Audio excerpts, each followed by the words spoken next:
when Kanye West gets interviewed by a platform, for the most part, you can expect a couple things. Kanye West to make a comment that a lot of people don't agree with.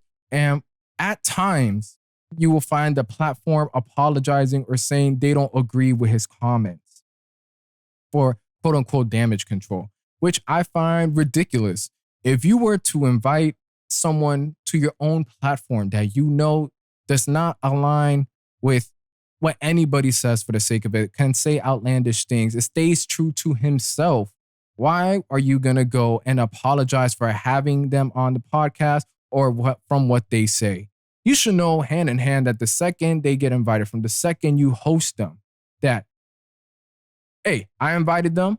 Yeah, we doing this show. Whatever he says, y'all got pissed off. It is what it is, Now, as far as Noor, whether he's agreeing or disagreeing, I feel whatever gets said in the podcast should stay in the podcast. There's no need to go and apologize to the different media outlets, to the different people that are having issues with whatever Kanye said, because you did your job.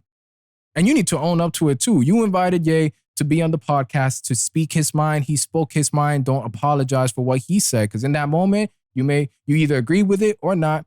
Well, however people react, let them react.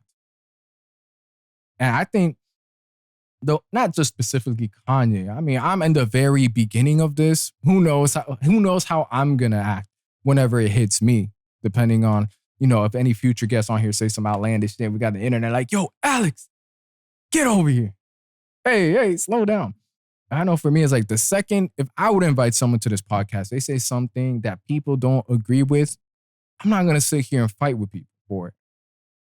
Hey, drop a comment on the video. Maybe you could even record yourself, but my job is done. Y'all react to it, get your emotions out, and I'm going to sit by. But whatever I said that episode, that's how I feel. That's what I sit next to. Because when you start going on this whole damage, I would like to say like damage control mode to, I want to remind y'all that I'm not with him on everything. I want to remind y'all this is how I think. It's just like, if someone genuinely watches your content, they will understand how you act, how you side, and how you conduct yourself. Don't fall into the pressure of people believing something different out of their own ignorance.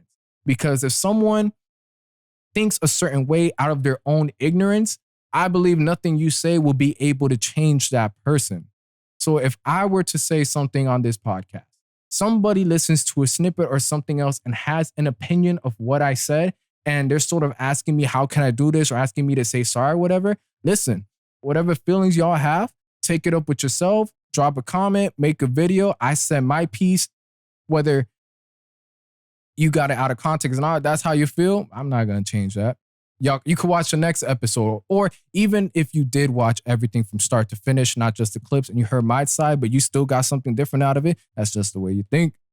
That's just the way it is. So when people have these platforms and they host somebody that, whether it's social media or someone controversial, and they go on this run of, well, yeah, I just had him on here, blah, blah, blah. Own the fact that, yeah, he said this on my platform. If you want to hear my side, my perspective, just watch the episode in its entirety. Because I can't say it's embarrassing, but it's just sort of like, you knew what you were doing. As someone who hosts a podcast as a platform, you know what you're doing when you're inviting a certain guest. If you're not ready for the backlash, if you're not ready for the things that could be said, there ain't no reason to be having it in the first place. And nor from Drink Champs, having a show that has alcohol everywhere, has all the evils of Lucy spread around, and you're having not just a regular controversial person, you're having the greatest artist of all time on your platform who's in an extreme hot seat for any little thing he says. Well, hot seat depending on the person. Some people could view it as a hot seat. Some people could, what is even defined as a hot seat? So let me slow down.